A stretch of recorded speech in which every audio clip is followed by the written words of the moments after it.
Bonjour à tous, bienvenue sur Only a Giant podcast numéro 105. Joyeux Noël à tous, bonne fête pour ceux qui sont encore la tête dans la dinde au marron.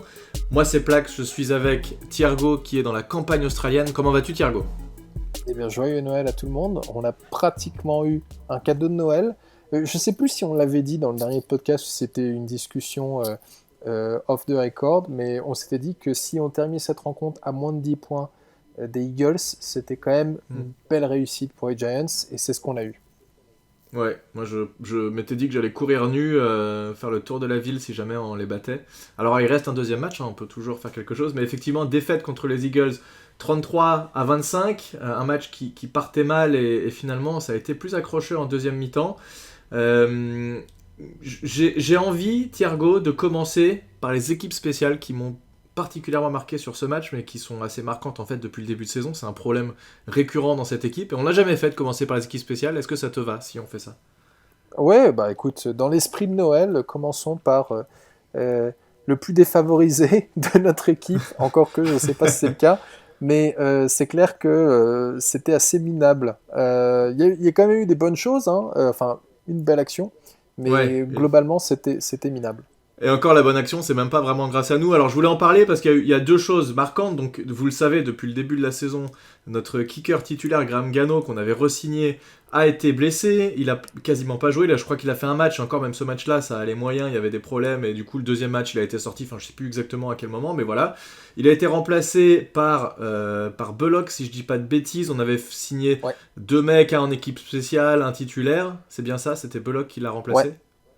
Et ensuite, qui s'est blessé lui aussi, donc on a eu Jamie Gillan, le punter, qui a dû taper des field goals au dernier match, et finalement c'est Mason Crosby qui a joué sur ce match.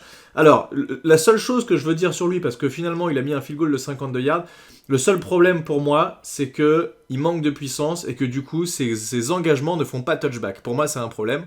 Alors même si au final, c'est grâce à ça qu'on récupère le ballon en deuxième mi-temps, parce qu'il y a un fumble des Eagles. Je sais pas ce qu'ils foutent les Eagles sur cette action. T'as un joueur qui rentre dans l'autre joueur. En fait, on fait pas grand chose. Les joueurs arrivent, ils ramassent le ballon qui est par terre alors qu'ils ont rien demandé. Les Giants, c'est un peu de choses près, c'est ça. Mais globalement, ça me gêne un peu puisque évidemment, on n'a pas envie de laisser une occasion comme ça aux équipes adverses. Et les équipes essayent la plupart du temps de faire des touchbacks.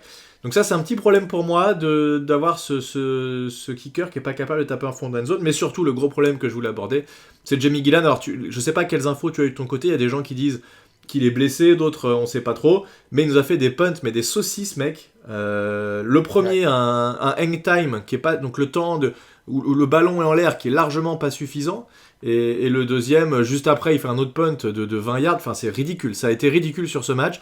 S'il est blessé, ça peut s'excuser, mais sinon c'est problématique, parce qu'on leur offre des positions sur le terrain tellement favorables que les touchdowns sont gratos, quoi.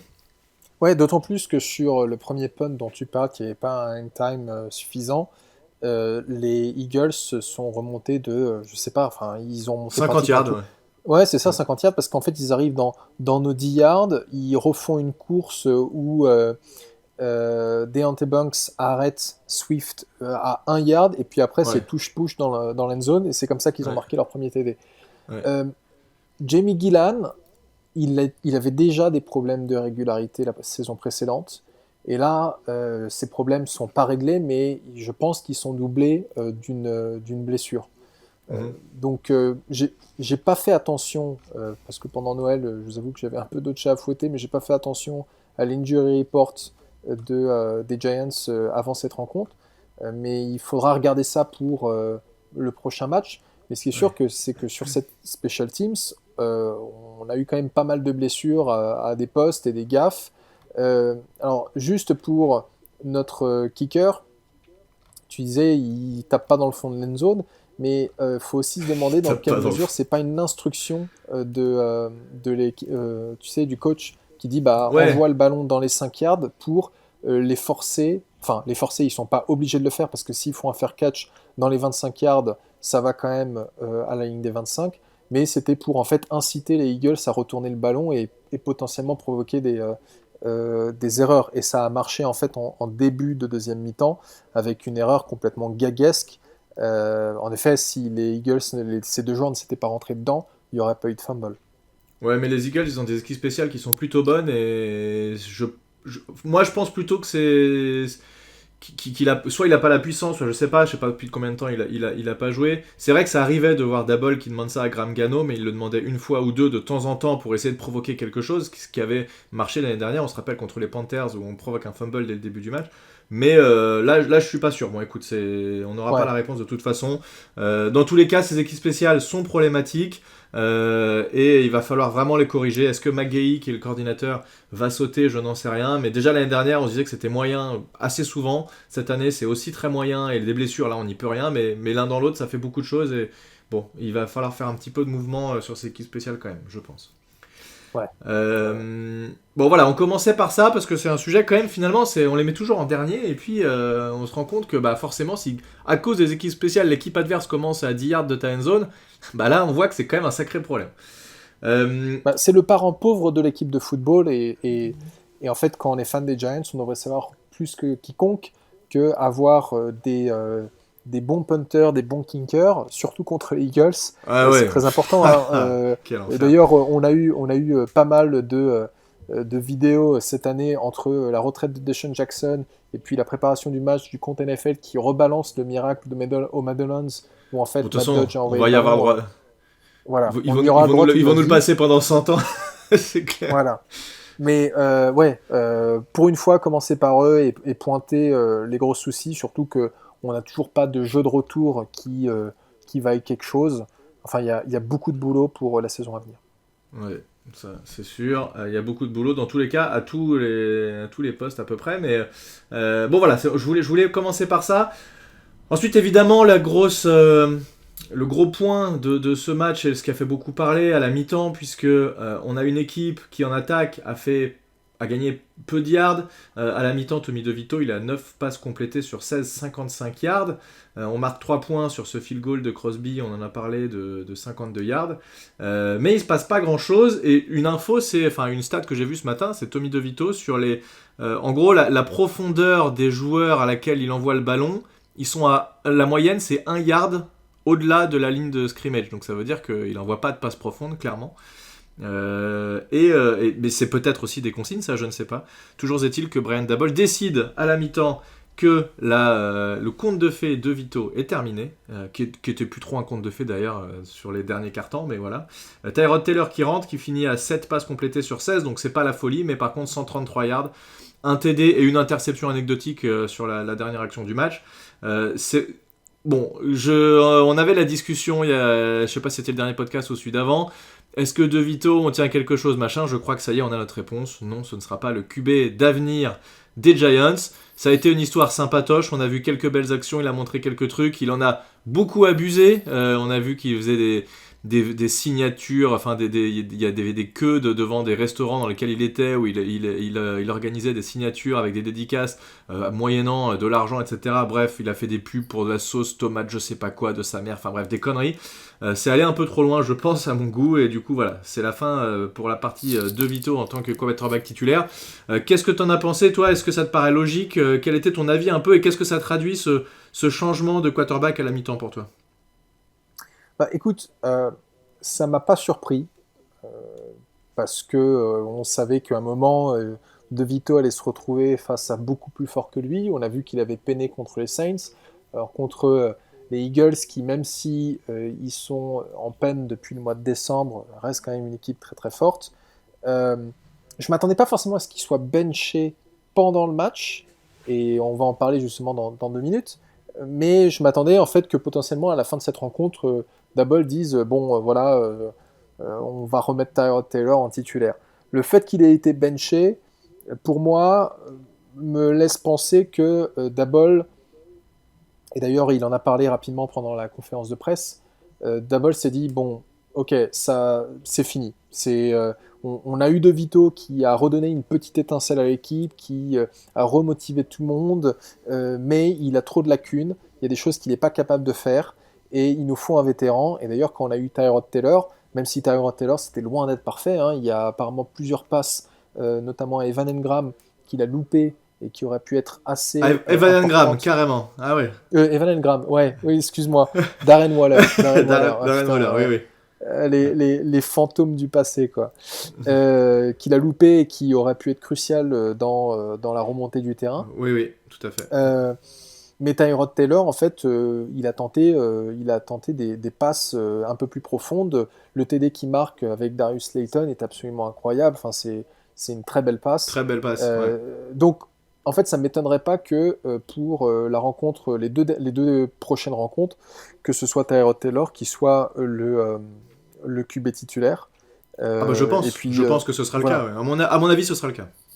Et puis pour De Vito, ben, écoute, c'était une belle histoire pour lui. Il s'est fait un peu de thune avec des sponsors, tant mieux. Et apparemment, il a croisé un grand joueur de baseball. Alors moi, je connais pas très bien le baseball, mais il me semble que c'est Aaron J'ai vu ça. Judge Aaron Judge, ouais. des Yankees qui il l'a vu dans le restaurant, il a pas voulu l'embêter. Puis quand il avait payé l'addition, on lui a dit ah ben non, en fait, Monsieur Judge a déjà payé pour vous. Donc là, il allait se présenter pour le remercier. Enfin, c'est cool Ouais. pour lui, mais c'est pas l'avenir des Giants. Non, par contre, lui, je pense que ça lui a changé sa vie, clairement. Et il va réussir à encaisser de l'argent comme il aurait peut-être jamais pu encaisser autrement. Aaron Judge, c'est quand même le mec qui a le record du nombre de home runs dans une saison de baseball. Donc c'est pas Il faut que n'importe je qui. me cultive un peu plus niveau MLB. Ouais, il l'a fait l'année dernière, je crois. Ouais, je suis assez d'accord avec toi, globalement. Hein, c'était une histoire sympa. Il en a profité autant qu'il pouvait. Et je pense que lui-même savait que de toute façon, ça allait pas durer. Maintenant, le garder comme QB3 pour les années à venir, voire peut-être QB2, pourquoi pas, si tu estimes qu'il peut être suffisamment bon, mais bon, voilà, c'est pas, on va pas pouvoir compter sur lui pour l'avenir, mais dans le garder dans le roster, moi je n'y vois aucun problème, et il reste un QB serviable, et on a vu qu'il était capable de faire des bons matchs, donc si la O-line, on arrive à l'améliorer, comme on espère qu'un jour on va réussir à l'améliorer, parce que ça fait quand même 10 ans que cette O-line elle est galère, pourquoi pas, écoute, il n'y a pas de raison d'aller chercher un QB quand tu sais que en interne t'as quelqu'un qui est compétent. Donc voilà, je vois pas trop quoi dire de plus. Tu parlais de la conférence de presse de Double. Je sais pas si t'as vu comment il est arrivé énervé sur cette conf de presse. T'as vu ou pas la tête qu'il fait? Il jette sa feuille, il tape sur le micro, salut, ouais, bon, joyeux Noël tout le monde, machin. Je pense qu'il sort juste du vestiaire et qu'il a dû s'énerver contre à peu près tout le monde, à mon avis, parce que il sentait qu'il y avait moyen de le gagner ce match. Les Eagles, qui en deuxième mi-temps ont quand même été bien inférieurs à ce qu'ils étaient en première, on leur a fait aussi moins de cadeaux, c'est vrai, donc ils ont eu plus de mal. Et ça fait quand même quelques matchs que les Eagles démarrent bien. Et en deuxième mi-temps, ont vraiment du mal. Et c'était comme ça qu'ils ont perdu contre les Seahawks au dernier match. Hein. Ils ont craqué en fin de match. Donc on en a profité. Voilà, il fait 133 yards, Tyrod Taylor. C'est pas la folie, mais sur une mi-temps, c'est raisonnable. Et cette belle passe sur Darius Slayton, tu l'as évoqué. Le fait qu'il trouve pas et qu'il ait raté effectivement cette balle sur Waller. Bon, il revient de blessure. Il avait pas rejoué depuis. Tu peux pas lui demander au gars d'être parfait, mais il court quand il faut courir, il prend des bonnes décisions, il fait attention au ballon. La dernière interception, franchement, je la mets pas sur son dos, on s'en fout, de toute façon il fallait faire quelque chose. Elle mérite passe, donc ça vaut rien, quoi. Ouais, moi je trouve que c'était quand même encourageant, et il fait un match très correct. Alors sur ce dernier drive où on a moyen quand même de faire quelque chose, et bon, il aurait fallu marquer plus convertir à 2 points, parce que à ce moment-là ils sont à 33-25, donc ça veut dire qu'il aurait fallu marquer 7 points plus, enfin 6 points plus convertir à 2 points pour revenir à 33-33. Il y a une action très limite sur Robinson qui pour moi est interférence. Alors j'en parlais avec Victor, évidemment lui il pense qu'il n'y a pas d'interférence, évidemment il est supporter des Eagles donc c'est normal, moi je pense qu'interférence c'est normal. Maintenant je trouve que c'est beaucoup plus litigieux l'action où Darren Waller fait une belle réception, il tombe et on sent qu'il est blessé, qu'il a mal et qu'il a du mal à se relever, mais il reste 20 secondes à jouer donc il faut se dépêcher quand même. Il donne la balle à un arbitre et l'arbitre ne fait absolument rien. Le mec ne bouge pas, il reste là avec sa balle dans les mains et il sent pas que tout le monde est en train de bouger, qu'il faut absolument poser le ballon le plus vite possible au sol et l'envoyer à son collègue. Non, le mec décide de ne rien foutre. Et donc c'est Saquon Barkley qui prend la balle de ses mains, qui va la porter à l'arbitre qui est au centre du terrain, qui pose le ballon. Enfin, elle est hallucinante cette séquence. Je comprends pas pourquoi l'arbitre ne fait rien comme ça. Donc, alors ce que je disais sur Twitter, c'est que on aura dû utiliser la méthode des Jets. Tu te rappelles, les Jets, oui. ils ont placé le ballon eux-mêmes. Le ballon a été touché par l'arbitre et tout le monde nous a dit « Ah mais ça compte comme si l'arbitre plaçait le ballon lui-même. » Et on nous a expliqué que c'était toléré et en fait si les Jets n'avaient pas fait ça, le chrono s'écoulait, les Giants remportaient cette rencontre. Alors c'est marrant quand c'est le tour des Giants, là par contre, il n'y a plus personne qui se bouge. Bon, c'est pas contre les Jets particulièrement, mais ce que je veux dire, c'est que on a quand même l'impression, et je sais que ça fait très Calimero, mais je m'en fiche, je le dis quand même, donc on a quand même l'impression que le mauvais côté du call, c'est souvent chez nous que ça tombe. C'est-à-dire que la passe interférence, tu peux être sûr que si c'était un joueur offensif, enfin si c'était les rôles inversés, on aurait dit ah ben non, ben là il y avait interférence des Giants, hein. Non, il faut pas déconner, hein. Donc Ouais, je sais pas. non mais voilà, en fait tu peux faire ça dans n'importe. Après, on va pas se leurrer non plus, hein, et on l'a dit sur des rencontres précédentes, il y a eu des moments où il y a eu des décisions arbitrales qui nous ont avantagés, il n'y a pas de doute. Mais ce qui est sûr, c'est que les décisions arbitrales qui nous désavantagent, elles arrivent toujours dans les moments les plus cruciaux des rencontres. Alors, est-ce que le fait que l'arbitre se soit bougé et apporté le ballon nous aurait permis de faire 2 plays plutôt qu'un? Ça, j'en suis pas sûr non plus. Bah, peut-être, mec, tu hein. gagnes 10 secondes, t'as le temps de faire un jeu en plus et de te rapprocher de la end zone avec une passe courte sur l'extérieur. Tu gagnes 5, 10 yards, ça change quelque chose quand même. Moi, je pense que ça change quelque chose. Ce qui est sûr, c'est que ça nous donne ou pas la possibilité de faire 2 plays, moi j'ai surtout eu l'impression que les joueurs étaient dans un état d'esprit, ils étaient dans un état de stress, parce que du coup ils avaient dû gérer ce problème de ballon et de chrono, puisque les arbitres ne le géraient pas. Donc ils ont fait. Mais c'est pas normal, tu te rends quand même bien compte que c'est pas normal que ce soit à toi, joueur, d'aller poser le ballon, machin, c'est ouf quand même. Mais c'est ce que je te dis, c'est que justement, c'est comme ils ont dû gérer ça, ils n'étaient pas forcément très concentrés ils n'étaient pas dans les conditions optimales pour cette dernière passe. Alors, les Hail Mary Pass, on sait qu'elles ont peu de chances d'être complétées, mais qui sait? Enfin voilà, on était, et puis tu l'as dit, hein, on était à 8 points d'égaliser, donc il aurait fallu faire une conversion à 2 points encore une fois, et puis ça nous aurait emmené en prolongation. On aurait peut-être pu perdre quand même en prolongation. Avec des si, on mettrait Paris en bouteille. Mais ce que je veux dire, c'est qu'on a un thème quand même assez commun sur cette saison, où en fait en fin de match, on s'est fait enfler par les arbitres plus d'une fois, hein, et que ce soit contre les Bills, que ce soit contre les Jets, et puis j'en passe encore. Non, je suis d'accord. Après, sur la partie arbitrage, moi je pense juste que c'est une incompétence générale des arbitres. Je crois pas qu'il y ait volontairement, et peut-être que la malchance fait que ça tombe sur nous, ou que à des moments cruciaux, on n'a pas les bonnes décisions qui vont en notre faveur en tout cas. Maintenant, je pense que c'est juste que les mecs sont mal formés, qu'ils sont juste mauvais. Et voilà, et il va falloir que la NFL fasse quelque chose pour payer ces mecs-là, les rendre professionnels, qu'ils soient formés correctement et qu'ils améliorent ça, parce que avec toutes les fautes sur les quarterbacks où ils sont à peine effleurés, il y a faute, machin, enfin il y a des choses très limites, des holdings non sifflés, ça va un peu dans tous les sens, et je crois que globalement il y a un problème d'arbitrage qu'il faudra corriger. C'est pas spécialement contre nous, mais il y a des problèmes avec les arbitres, ça je crois que c'est évident, et toutes les équipes sont d'accord pour le dire. Nous évidemment on va retenir les moments où ça nous a désavantagé, c'est sûr, mais voilà, bon. Cette parenthèse arbitrage est fermée. Globalement, quand même, ce qu'on retient, c'est que on nous donnait, je sais pas à combien favoris les Eagles sur nous, et c'est finalement pas ce qui s'est passé. 33-25, je trouve que c'est une défaite très honorable. Comme tu disais tout à l'heure, une défaite de moins de 10 points on prenait, donc moi je trouve que c'est l'un dans l'autre un match qui est quand même assez correct. Pour finir sur l'attaque, petit problème de conversion de jeu court en 4ème et 1, 4ème et 2, ce genre de truc là, au 3ème et 1, on n'y arrive pas, il va falloir trouver quelque chose. C'est beaucoup dû à la ligne offensive qui est pas capable de faire son boulot. Je sais pas si tu as vu cette action de Saquon Barkley qui perd 5 yards sur une 4ème et 1 justement. C'est juste pas possible en fait d'en arriver là. T'as besoin de convertir ça, là où les Eagles sont automatiques avec leur touche-push de mes couilles. Nous on n'est pas capable de gagner un yard quand on a besoin de ça, et c'est problématique. Non mais après on vient dire oui, Jalen Hurts il a le record de TD à la course, machin. C'est pas des TD à la course, c'est des TD de mes fesses, c'est n'importe quoi. Bref, ça c'est je trouve que c'est dommage qu'on soit pas capable d'avoir des jeux corrects sur ces actions-là et de convertir. On devrait être un peu plus automatique et avoir un pourcentage bien meilleur sur ces jeux-là. Ah ouais, non, complètement. Mais de toute façon, on n'a toujours pas Evan Neal qui est de retour pour le côté droit, donc on est avec Tyree Phillips. Et puis, est-il moins bon? Je ne sais pas sûr pour le coup. Je ne sais pas si c'est une excuse. On espérerait quand même qu'Evan Neal soit meilleur que ça. Bah oui, bien sûr. Mais c'est pas le cas. Et puis, il y a, comme on l'a déjà dit, hein, des problèmes de coaching qu'il va falloir changer au niveau de la ligne offensive, j'entends. Mm. Ah bah j'espère que Après, dans 2 semaines, dès que la saison est finie, parce que là on est officiellement plus qualifié plus qualifiable pour les playoffs.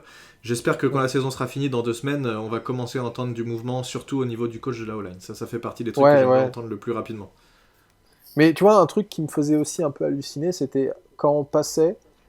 Alors, c'est peut-être aussi lié au fait que c'était Tommy qui jouait en QB, donc il n'a pas forcément la bonne vision par rapport à un autre QB, mais euh, les Eagles ont le même nombre de joueurs que nous sur le terrain, mais il n'y a jamais personne chez nous qui est démarqué. Alors, on n'a pas on- même si on a des joueurs comme Darius Slayton ou Darren Waller ou même Wan'Dale Robinson qui sont des bons joueurs, ils peuvent pas faire des miracles. Et je me demande dans quelle mesure c'est juste le niveau des Eagles qui fait ça, ou est-ce que c'est nos schémas de jeu de passe qui sont pas forcément très adaptés, ou est-ce que c'est justement une combinaison aussi de exécution, de schéma et de joueurs. Enfin bon, voilà. Mhm, Mais mhm. ce qui était assez frustrant, c'est parfois tu disais, mais il y a personne qui est libre. Et donc, j'en veux pas tellement. Enfin, Tommy, il faisait des passes courtes parce qu'au final, c'était tout ce qui était enfin, c'était tout ce qui était dispo. Et puis les Eagles, ils le savaient très bien. Et donc, ils laissaient tout se compléter à la ligne des 1 yard pour arrêter soit Daniel Bellinger ou Saquon Barkley parce qu'il n'y avait pas grand-chose à faire. Mais bon, même si c'était une première mi-temps très frustrante, on a eu, et ça va peut-être nous permettre de faire une transition vers la défense, on a eu des belles actions de la défense en deuxième mi-temps, qui nous ont permis de revenir au score, enfin défense et special teams. Et encore une fois, on constate que c'est cette escouade qui tire l'équipe vers le haut, en tout cas qui la maintient à flot. Ouais, alors moi je serais un peu moins d'accord avec toi sur ce côté-là, puisque justement en parlant de la défense, moi ce que j'ai surtout remarqué sur cette défense, c'est qu'elle est toujours incapable de plaquer. Elle a un nombre de plaquages ratés incalculable. On l'a vu dès la première action, où d'ailleurs, sur le premier jeu de course, Thibodeau peut faire un plaquage pour perte, et je sais pas pourquoi. Il Ah oui, va c'est pas sur complètement le craqué là. running Ouais. ah ouais, il s'est complètement craqué. Je sais pas, il pense que le quarterback a gardé la balle, je sais pas quoi. Toujours est-il que quand t'es pas sûr, bon bah prends le premier joueur qui est devant toi, et là c'était le running back, et il a pris personne au final, et le running back gagne 10 yards. D'ailleurs Thibodeau qui a un impact moindre sur les 2 derniers matchs, j'ai trouvé, par rapport à ce qu'il a pu montrer en début de saison, et globalement de toute façon on a peu mis la pression sur le quarterback. Alors oui, la O-line des Eagles est très forte, mais bon, on pourrait quand même faire un peu mieux que ça, je pense. Mais ce qui me marque vraiment, c'est cette incapacité à plaquer. Il y a ça. Et le deuxième truc, c'est encaisser une 3e et 20. Alors ça, moi, ça me rend ouf. Quand tu arrives à faire en sorte que l'équipe adverse se retrouve en 3e tentative et 20 yards à gagner, et que tu craques à ce moment-là et que tu te prends une 3e et 20 dans la gueule, ça c'est typiquement le genre de moment où devant ma télé je deviens complètement ouf, quoi. Ça me rend fou. J'ai trouvé la défense moins bonne sur ce match quand même que ce qu'on a pu voir. Alors oui, il y a eu un pick six qui sauve l'honneur et qui permet de nous relancer aussi dans ce match-là. Mais globalement, je nous ai trouvé un petit peu en deçà, et bon, voilà, c'est pas le match où qui a été le plus flagrant. Alors Okereke finit encore avec 10 plaquages, McKinney avec 10 aussi. Mais j'ai trouvé la défense un peu moins incisive sur ce match-là. Et si elle avait été peut-être un niveau un petit peu supérieur, on marque 25 points, peut-être qu'on aurait pu accrocher ces Eagles. Ouais, ouais, bon, on n'était pas loin. Après, on a quand même abordé ces matchs en se disant que de toute façon, on allait se prendre une grosse branlée. Donc, ça fait déjà plaisir de voir que c'est pas le cas. Mais et bon, on a toujours le match retour pour se rattraper. D'autant plus que, en fait, le match retour, eux, ils seront probablement qualifiés et ils vont le faire comme la dernière fois. Ils vont nous mettre les backups. Enfin, il y avait quelqu'un qui, sur Twitter, avait mis un sondage. Je crois que c'était Big Blue UK qui disait bon, bah, est-ce que vous pensez qu'il faut qu'on perde ce match pour assurer le draft pick ou rien à foutre, ce sont les Eagles, il faut les défoncer. t'avais genre 92% des personnes qui avaient voté pour la deuxième option, faut les défoncer. Bah évidemment, évidemment. C'est les Eagles, on s'en fout, faut les défoncer. Non, mais ça c'est sûr. Je sais pas ce qu'ils feront parce que c'est peut-être qu'ils vont aussi tenter de choper le number one seed. Donc peut-être qu'ils vont devoir se battre jusqu'au bout ces Eagles quand même et qu'ils vont pas trop avoir le choix, qu'ils auront pas trop envie de se reposer. Donc ça on verra. En tout cas là il nous reste 2 matchs. Donc il nous reste les Rams qui qui sont en forme en ce moment, donc je ne nous vois pas trop gagner contre les Rams et je ne nous vois pas trop gagner non plus contre les Eagles au deuxième match, même si j'aimerais évidemment une victoire ou au moins un match accroché comme on a pu l'avoir ici. Ce serait bien qu'on commence pas à se réveiller en deuxième mi-temps mais qu'on joue vraiment tout le match. Bon voilà, on est à 5 victoires, 10 défaites, éliminé des playoffs. On a actuellement le 5e tour de draft, le 5e pick de cette draft. Voilà, j'ai pas grand chose à ajouter, hein. Ces 2 dernières semaines vont être un peu anecdotiques, j'ai l'impression, pour notre équipe, même si ce match contre les Eagles est toujours intéressant et qu'on a toujours envie de nous voir gagner. Y a quand même plus trop d'enjeux à part le fait que de savoir quel choix on va avoir à cette draft. Je sais pas comment toi tu abordes ces trucs-là. Est-ce que tu te dis il faut les battre à tout prix pour le coup, comme le sondage de NFL UK, ou est-ce que tu te dis on s'en fout un peu et tant qu'à faire maintenant, autant aller chercher un bon tour? Non, c'est pas forcément les battre à tout prix. Enfin, comme je l'avais déjà dit, moi à chaque match, j'espère que mon équipe va gagner. Après, Ouais. c'est sûr que là maintenant, je suis au stade où je me dis bon, on perd, c'est pas très grave. C'est donc contre les Rams, on joue les 2 prochaines rencontres à la maison. Ouais. Et donc bon bah oui, en effet, les Rams ils sont dans une bonne lancée. On part perdant sur cette rencontre malheureusement, mais bon voilà, on verra. Enfin, comme on l'a déjà dit il y a quelques semaines, on est en mode pré-saison avancée, c'est pré-saison. Mm-hmm. Et là en ce moment je suis surtout en train de regarder un peu ce qui va se faire pour les playoffs. Il y a les Lions qui ont remporté leur division pour la première fois depuis une décennie. C'est marrant, je sais pas si tu as vu, mais il paraît que Calvin Johnson, les Lions avaient fait un tweet pour le féliciter d'être au Hall of Fame en 2019, et il a répondu quand les Lions se sont qualifiés cette année. J'ai trouvé ça absolument génial. Avant, il avait pas envie de leur parler. Enfin bon, on n'est pas là pour parler des Lions, mais voilà. Donc je regarde un peu ce qui va se passer au niveau des playoffs, parce que ça bouge quand même pas mal dans la NFL avec pas mal de grosses équipes qui sont en train de se casser les dents. Ouais, alors oui, en plus là, les Chiefs, de toute façon, bon, les Chiefs, cette année, c'est pas ça. Ils galèrent, leur attaque, c'est pas ça. Ils marquent pas les points qu'ils marquaient, fut un temps où il y avait du 40 points à chaque match. C'est vrai qu'il n'y a pas une équipe, là pour le coup, il y avait les 49ers, mais ils viennent de se faire battre par les Ravens. Les Eagles, bon, bah ils viennent de nous battre, mais tu vois, moi j'avais peur qu'on soit encore l'équipe qui relance les Eagles en mode ils nous mettent 50-0 et ça y est, ils sont repartis comme en 40. J'ai pas l'impression, d'ailleurs à la fin du match, AJ Brown il veut même pas prendre l'interview, on sait pas trop ce qui se passe dans le vestiaire, ça a pas l'air d'être la grosse folie. Ils ont l'air un peu désabusés, même s'ils nous battent au talent, évidemment, mais bon voilà. Moi du moment que, de toute façon sur ces playoffs, du moment que c'est ni les Eagles ni les Cowboys qui remportent le Super Bowl, écoute, je suis content. Tout me va. Oui, c'est pareil. Ouais, c'est pareil. Les Eagles, ils ont les Cardinals là, donc a priori c'est pas une rencontre bien difficile. Ils ont une fin de calendrier qui normalement est facile pour eux, mais ah oui, Giants, Cardinals, Giants, oui, on a connu plus difficile, effectivement. Ouais, c'est clair. Bon, on verra bien ce qui va se passer. On se retrouve évidemment la semaine prochaine. Espérons, j'aimerais bien au moins voir notre équipe compétitive, même si on gagne pas ces matchs contre les Rams et les Eagles. Au moins compétitif, ce serait déjà beau. Parce que compétitif et tu perds, ça veut dire que t'es plutôt la fameuse défaite encourageante. T'es sur la bonne voie, mais en plus t'as un bon tour de draft. Donc c'est pour ça que les Eagles, il y avait on a vu un beau match.